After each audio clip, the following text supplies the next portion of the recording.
What's up guys, I hope you're all well. Welcome back to yet another video on the channel, and I've got to be real with you guys for a little minute. I am really feeling the close season blues right now. I absolutely miss being in Thorpe Park. I know it's only been a couple of months now, but you know, this is such a big part of my life. And yeah, it's kind of hitting that point now just before Christmas where it's kind of a bit stagnant and I'm just kind of feeling a little bit low. So in today's video, I thought I'd do something and try something a little bit fun. So essentially today, I'm going to be detailing what I would do if I owned Thorpe Park for a year. Now, the way this video is going to work, I'm going to kind of split it up across the months of the year. Starting from March, of course, right up until the end of the year when the season ends. And yeah, essentially we're going to go through the year chronologically. I'm going to explain what events I would like to have at the park, you know, within this year that I've got where I'm controlling it. On top of obviously any small changes I want to make across the park, like quality of life stuff. You know, what major changes would I like to see? And of course, what merchandise and, like I said just a minute ago, events as well, which also does include Fright Night. So I'm going to be going into detail of what I would like to see for Fright Night 2026. Now I will preface, one of the two, before we actually get into the video properly. I'm kind of loosely going with a budget here. I'm trying not to go out of the bounds of reality, but at the same time, I'm not really slapping a price on it. You know, I'm just kind of trying to keep a mental note and not to go too crazy. But at the same time, I do want to go a little bit crazy because it's a little bit more fun. So yeah, I'm not working with a strict budget here, you know, so don't attack me in the comments saying, oh, that would never happen, because yeah, I get it. It probably would never happen, but we're just trying to have a little bit of fun here. So yeah, without further ado, if you guys do go on to enjoy the video, make sure to like and subscribe, and I think it's time to get into our first month of the year, or at least the first month of the season. Okay then, so starting off in March, this is kind of the pivotal point of the year because of course this is when the park opens. So all of the maintenance and all the changes that have been done over the winter period start officially here. So this is kind of where we're going to be going over a lot of the changes I've made alongside the first event of the season. So starting off with the changes, quality of life changes. I just kind of want to add a few small things, including the name change of Fearless Valley. Not really many of us, like me included, I wasn't expecting it. Wasn't exactly, you know, anticipating that Thorpe Park were going to be kind of naming the Hyperia area, because quite frankly, it is its own little mini area, but it's not very big. It's got one ride in there and a couple of, you know, shops. So it wasn't really something that I was expecting. But when they kind of revealed the name Fearless Valley, I was just quite confused, really, mainly kind of, yeah, because it's not a valley, first of all. And yeah, I just don't think it specifically needs a name for Hyperia's area specifically. So I'm going to be changing it to being under the Lost City banner. And this is going to come with a few of my major changes as well. But before we move on to those, another small change I do want to add are some more undercover seating areas, because I do think that, you know, for a park that rains a lot because it's in the UK, you know, we need a few more undercover seating areas. The first of these is just going to kind of be like a little mini marquee up, of course, next to where Zodiac and Vortex are. You know, this has a normal seating area anyway. They usually put the AstroTurf down, but I think it'd just be nice to have, you know, a permanent cover in there almost for the entire season, of course, until Fright Nights rolls around. On top of that, yeah, just dots some more benches around. I think the one problem I've always had with Thorpe Park is that, you know, when I've got some food with me and it's a very busy day, sometimes it's quite hard to find seating. So that's just one thing that I'd quite like to have. That's not a major like issue I have with the park, but I just think it'd be quite a nice quality of life improvement to add into the mix. Now, moving on to major changes, like I said, this comes into play with the kind of you know, incorporation of Hyperia into the Lost City area. I'd like them to kind of finish, or I'm going to command them. Oh, I've got all the power now. I'm going to command them to finish, you know, the Colossus refurb, you know, get all that done. But on top of that, of course, I also want to integrate Hyperia into the Lost City a lot better. You know, add some theming stuff around, you know, from the transition out of Colossus near where Samurai is. I kind of like to kind of incorporate that a little bit more. You know, just give it a bit of a spruce up. Of course, Hyperia, lovely, shiny and new, doesn't need a lot changing to it. You know, but yeah, just like some little bits to kind of fuse the two lands together, so it just feels a little bit more natural. On top of this, the other big change I want to make is just a bit of theming in the dome. I know this is quite a controversial take because they have kind of streamlined the dome quite a bit in recent years, but I loved when the dome had a bit of theming, and I don't necessarily want it to have, like, you know, theming like it used to have. I'd rather it kind of keep it modern and very sleek, but yeah, just kind of spruce it up a little bit more. It feels like the dome's kind of just there. Like, other than the island shop, there's not really a lot, you know, going on other than maybe the Costa in there. So it'd be nice to kind of just spruce it up a bit, add a bit of flavour to the walls, and add a bit of flavour to the ceiling as well. Obviously keep the screen where it is, you know, just give it a little bit of a spruce up. I think that would make a massive difference, you know, especially as it's the first impression walking into the park as well. So that's kind of the major changes and the small changes I want to make. This is going to be kind of rolling out in the March, of course, the first month it opens. And talking of opening, this is where my first event of the year comes in. This is going to be Thorpe Park's opening extravaganza. Now, this is something that I've wanted to see at the park for a very, very long time, because we don't normally get opening, like, you know, events. Like, this is something that, you know, is a big thing, not only for enthusiasts, but it's nice to, you know, kind of welcome people in back into the park for the first time. And I think having an event to do that would be a really, really fun idea. I think this could kind of incorporate, you know, of course, the food stands they normally have across the, you know, dockyard for a lot of the events. Instead of being across the dockyard, you know, dot some food stands next to all the rides. I'd love to see some food stands that are themed to each of the rides. So, you know, you could have a, you know, a swarm food stand that kind of sells like swarm donuts, swarm themed kind of beverages and stuff, you know, and do that across all the different major rides. I think that'd be a really fun idea, you know, and it's something that kind of helps open the park up to everyone and go, here we go, we're celebrating the park opening, come on down, we've got a lot of interesting stuff going on. And on top of that, I'd also like to see kind of what we saw with Mardi Gras, with like a little mini parade. I think that'd be a really fun idea as well, and just kind of have an overall like really like exciting vibe to it. You know, the park's open for the year, you know, it's kind of a big celebration. I think that'd be really, really cool to see. So yeah, that event I'm planning on running from March until April. First month opening, you know, I don't really need to run any later than that. Now, moving on into the summer months, I'm kind of skipping a couple of months here because obviously, you know, there's not going to be events and stuff all year round. So we're kind of moving a little bit further forward, and there's going to be a bit of a grace period in between. But of course, now we are moving into July and August. So this, of course, is going to be the major summer event.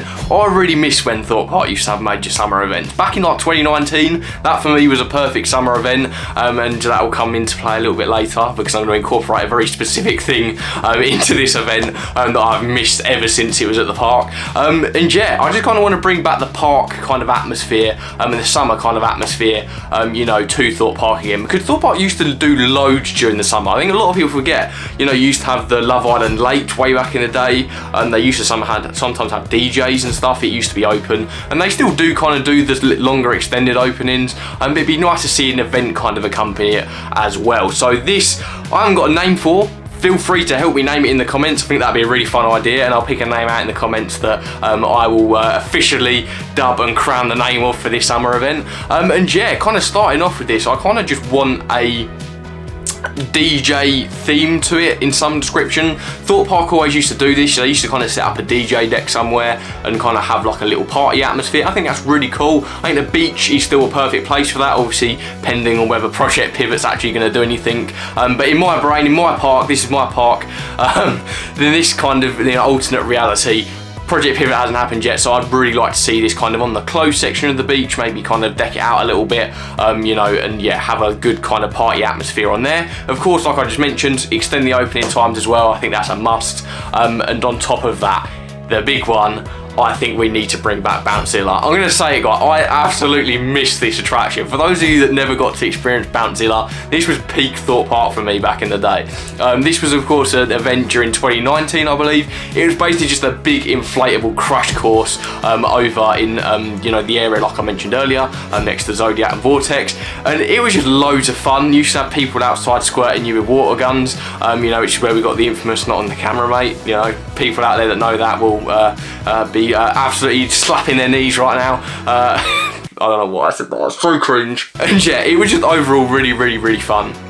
So I'd love to see Bouncezilla come back, and especially during this summer event, I think it would fit absolutely perfectly. Along with this kind of summer event, I also do want, obviously, merchandise alongside it. I think, you know, I think that would also add to a little bit more variety of merch during the year. I think this is probably one of the main concerns I've had over recent years. It's not a massive thing. I just really like buying shit. As you see behind me, I've got a lot of collectibles and stuff. So more merch is always better for me. So yeah, exclusive merch for this event would be really cool. And yeah, this is going to run from July until August, like I mentioned. A couple of months again. I don't want these events to last for too long. I kind of want them to feel like, you know, pockets of fun within the season, so that when they do eventually come around, you know, they're less frequent, but when they do come around, it obviously has a bigger impact. So yeah, that is going to be my July and August. Now at this point, another thing I really want to kind of push, you know, is the effects and stuff, especially going in towards the end of the year. We're now into September to November sort of area now, and those of you that know that this is the month, or the months at Thorpe Park for me. Of course it is Fright Nights, but before we get into that, like I said, I want a major focus on effects leading into this end of the year kind of celebration. Not only because you know, I love a good effect, and obviously stuff like Fright Nights is very heavy on atmosphere, but it's something Thorpe Park have kind of wanted to do for a long time, and there is multiple reasons why it hasn't happened. But like I said, this is my imaginary world, leave me alone. This is my fan fiction, this is my Thorpe Park fanfic. Leave the real world out of this. You know, I kind of just want, you know, a lot of the effects that haven't been working at the park to kind of just be spruced up, you know, mid-season, you know, get a little bit of life breathed into them. This includes, of course, the fire engine effect over on Swarm Island. On top of that, obviously the splashdown element at Hyperia, and just a lot of the different kind of smoke effects and stuff. I think that would be a really cool thing to kind of make sure everything's there leading up to Fright Nights. You know, we got these fantastic effects back in action, you know, ready for kind of what is arguably the busiest time of the year. So I think that'd be really, really cool. But moving into the main concern, of course, of these months, we of course have Fright Nights. Now I'm going to go a little bit more in depth here because I love a bit of Fright Nights, and yeah, it'd be a bit of a wasteful opportunity if I'm controlling Thorpe Park for the year not to go all out with Fright Nights. And yeah, the theme for Fright Nights this year, I want to give a very distinct theme. Of course, over the last few years, we've had certain themes. I think that's a really cool idea. Of course, last year we got the whole Lucifer theme. We had the Locksmith a few years ago, and yeah, with it being the Fright Nights anniversary month, or anniversary year next year, I think it would be perfect to do the director takeover, which is something I've wanted at the park for ages.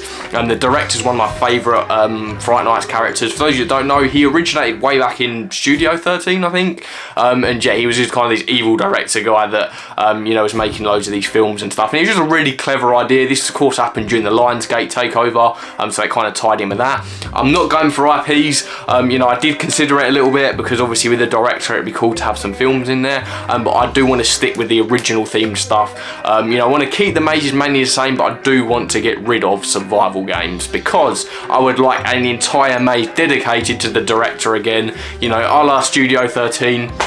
But a little bit more kind of different, and this maze is going to be the director's laboratory. Not a very inventive name, you know, again, help me name it down in the comments below, but this maze I really want to focus on just really screwed up and messed up stuff. Like I really enjoy a lot of the costume work at Thorpe Park. It's something I've said last year, and this year specifically as well. I love seeing the costumes and stuff, and I'd love a maze that you know, really focuses on these kind of weird creatures and, you know, different kind of outfits and costume and set design. You know, there's something I've always really admired about trailers. I think does it perfectly, you know, with all the different rooms. And yeah, talking to trailers, I actually kind of want to incorporate it within the trailers lore. So I kind of want to have a storyline where the director's kind of a bit fed up with Super Spark Cinema. You know, he's caused all the chaos, he's let all the creatures loose from all the films, and now he's retreated back to his laboratory on Swarm Island to do some more experiments on his upcoming project. So I think this is a really cool setup. Again, spruces trailers up a bit. I love trailers, but it has been there for a while now, so having a story change for trailers I think would work really, really well. And of course, yeah, this is kind of where the new maze comes in. So the way I kind of want to lay this out, like I said, it is his laboratory. So I'd like it to almost kind of like feel like film sets. So instead of kind of like being engrossed within the films themselves, like trailers presents, I think it would be really cool to see, you know, like a behind the scenes set tour almost. Kind of like Studio 13 was, but it feel a little bit more, you know, kind of scientific and experimental, and kind of a little bit more sinister as well. I think that'd be really cool. You know, you can have rooms that are like the backstage rooms, quote unquote. So instead of it being kind of glamorous backstage areas, it could be like where, you know, there's creatures hung up. Maybe there's, you know, kind of test tubes, and it's kind of this kind of twisted, dark fantasy alt version of what, you know, a behind the scenes tour would look like. And yeah, it's kind of a tribute to Studio 13 in a kind of new and inventive way, or at least I think it's new and inventive, but yeah, whatever. This is just, again, it's my fan fiction, leave me alone. On top of this, also I'd love to see Legacy return.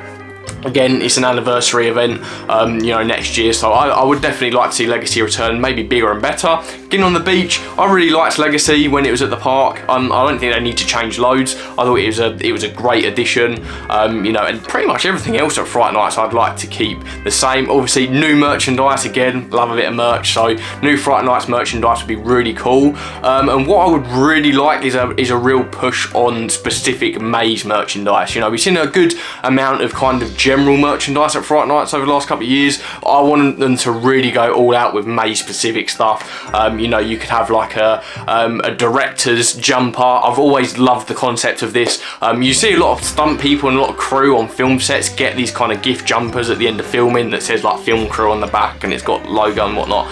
I love that, but for like a Studio 13 like director's laboratory sort of thing where you come out and you can buy this t-shirt that's got film crew on the back and it's got a cool design on it. I think that'd be really inventive. Same with trailers. You know, I'd love to have like a proper like Super Spark Cinema kind of uniform almost that you can buy that a lot of the employees wear. I think that would be a really fun and inventive thing, you know, and you could have it across all of the different, you know, mazes. You know, one of my favourite, you know, pieces of Fright Nights merch I've ever gotten is along these lines. It's this Howl's Toy Emporium jumper I've got behind me here because I just really like the design of it and how it is fully themed to the maze, you know, with the teddy bear arm, and I think it's just a spectacular thing and I love having it up on my wall. I think it's one of my favourite things I've actually bought in my theme park collection. So yeah, more of that. I think that's an absolutely spectacular piece of merchandise, so I think if they leaned a lot more into that, same with the crows, I'd love to see some crows merchandise a bit like that. It'd be absolutely spectacular, wouldn't it? Okay then, so at this point you'd think that's the season over. Not anymore, boys and girls, not anymore. This is the time where I get to control the stuff. This is something I've wanted at Thorpe Park for so long. I would absolutely love a Christmas event at Thorpe Park. Genuinely would love it. I think there's so much they can do with Christmas stuff at Thorpe Park. You know, I wouldn't have it necessarily as kind of family friendly oriented like Alton Towers and Chessington and Legoland and that do. You know, obviously it's Christmas, I'm not expecting people to go around murdering everyone, but, you know, I'd like to have it kind of be a bit more of a chill kind of, you know, a Christmassy event that, you know, teenagers and upwards can enjoy as well, and the whole family can kind of get enjoyment out of. And that kind of starts within the dome. I think the dome, deck it out, make it look Christmassy, do whatever you got to do. I think that would look absolutely spectacular. You know, and I think the main kind of driving force from this would be a Christmas market. I think this is a really cool idea. You know, we've always seen at Thorpe Park's events that they use the dockyard with all these kind of temporary stalls. Seen it during Oktoberfest, seen it during Fright Nights, and they've always got food and bits and bobs you can buy, so I'd love to see that on a bit of a larger scale specifically for this Christmas event. Loads of Christmas decorations, you know, and it almost be like this Christmas market that runs through the middle of the park. I think would be absolutely spectacular. On top of that, obviously have a few rides open. I'm not expecting the whole park to open, so I think that's just completely unrealistic, but you know, you do see at these Christmas events they do sometimes open a few different rides, so I'd like to see something like that. I think that'd be really fun, and yeah, just kind of be like a bit of a chill, you know, Christmas event with a few frills sprinkled in there a little bit as well. I think a Christmas event that everyone can enjoy, whatever the age, would be a really fun addition, including Christmas shows in the dome. I think that'd be really fun. You know, instead of it kind of being the traditional, oh, go and sit on Santa's lap, which, you know, not going to pass up the opportunity to do, but more kind of stuff like you know, what we see at Fright Nights, you know, with the actual kind of bands and shows we have up on the stages, you know, shows that aren't necessarily just for kids. I think that's something that would be really important to this Christmas event if I was in control of it. I think it would be absolutely brilliant to have a mix of everything. So yeah, that would run for a few weeks in December, and then that is the year complete. Keys have been snatched off of me, those pesky Merlin execs, they've gone and got the keys again. And yeah, that is going to be my kind of ideal Thorpe Park year. Let me know down in the comments, what do you think? Do you think this is absolutely abysmal? Because I'm damn sure there's probably a lot of you out there that do think it's absolutely abysmal. But yeah, on that note, let me know what you guys would like to see. If you had this power of controlling Thorpe Park for a year, what would you like to see events-wise? Would you agree with anything I've said today? Is there anything specifically I've missed out on that you think would be really, really cool to have as an addition to Thorpe Park? Let me know down in the comments. I love having a bit of conversation. Just obviously, like always, make sure to keep it respectful and friendly. So yeah, that's going to do it for today's video, guys. I hope you did enjoy it. I'm going to stop yapping now. I'm going to let you guys get on with the rest of your day, and I will see you guys hopefully in the next video. See ya.